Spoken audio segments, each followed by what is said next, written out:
Hello, I'm Connie Cullum with the Piano University.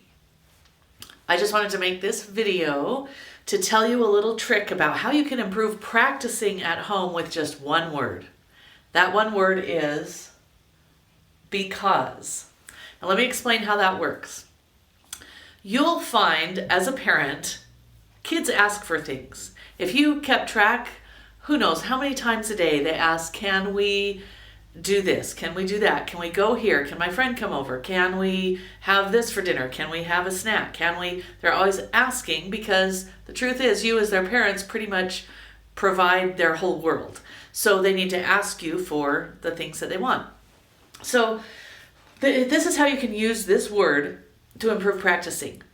When a child comes to you and says, can I go to my friend's house? You can say, you're obviously going to say either yes or no. Well, if you add this word, that is where the power comes in. If you think about it for a minute and say, you know what? Yes, you can, because you did your practicing today. And they get to go because they did their practicing. That does a couple of things. First of all, it's going to give them a little bit of a boost of their self-esteem that they actually contributed to their being able to go. Gives them a little bit more ownership too of their world, a little more control, so to speak. Second thing is you can teach them to use negotiation, that they can actually do something that can give you a reason to say yes. That comes in handy in life when you ask for favors or you have a job and you ask your boss for a raise.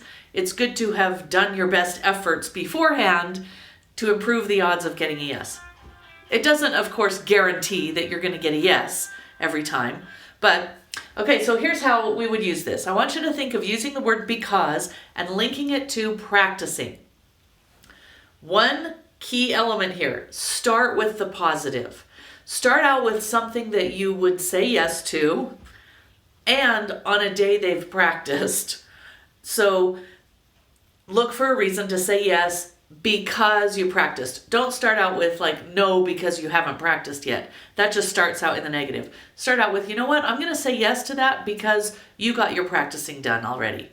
So you do that several times, 3 or 4 times. Then if they haven't practiced, which is the issue right here, right? We're trying to improve practice. But if you kind of slack off reminding them, and if they didn't do it, well, then the next thing they ask for, no, I'm going to have to say no to that because you didn't practice yet today. I'm going to have to say no because you didn't practice yesterday or today.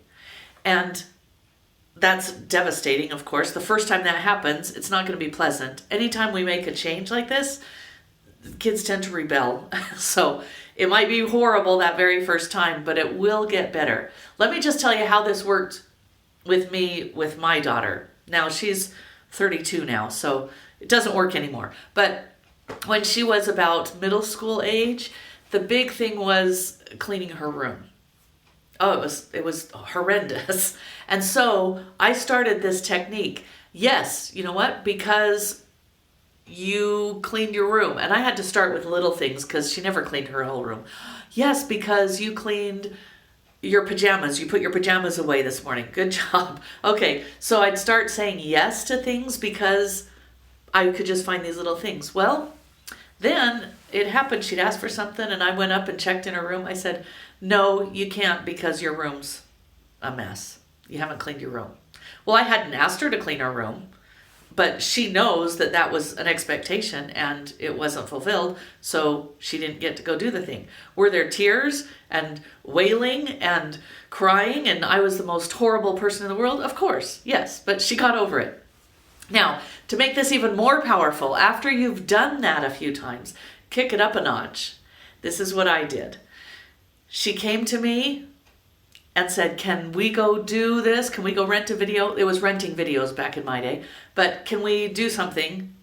I went up and checked her room, said, no, you can't because your room's a mess. So she runs up, cleans up her room, comes back down. Okay, can I go now? I said, no, because you asked me when your room was still a mess. I'm glad that you've cleaned it up now, and now it might be ready for the next thing you want to do, but right now you asked while the room was still a mess, so the answer is still no. Oh, she was livid. She was not happy because she'd gone up and cleaned her whole room and still the answer was no. Truth is, she stuffed everything under the bed, but we'll get to that part later. So now, a little while later, she asked for something else, and I said, do you want me to answer that question right now? And she said, no. She went up, spent about 30 minutes, cleaned her room, and then came back down. Okay, now I'm ready. Can I please da-da-da? And then I went and checked her room. And then, of course, I'd go and check her room, and a couple times, nope, the answer's no, because everything got stuffed in the drawer and stuffed in here, and it wasn't really clean. So the answer's no. So, but it was really powerful. It was painful for her the first couple of times, but she caught on, and she actually had more control to negotiate getting a yes. So I think it was a really valuable thing to teach her, and it wasn't a problem after that. So it might work with practicing. I think it would really well. I've had parents that have tried this that said it worked really well. If you use that because, and especially if they ask something when they didn't do their practicing yet, then the answer is still no. And it'll teach them that, if I get my practicing done, that improves my odds. Again, that doesn't mean they're going to get yes to everything, but it'll improve their odds. So give that a try and let me know what you think. Or if you make some tweaks on this idea, just let me know how it works for you. Good luck. I'll talk to you soon.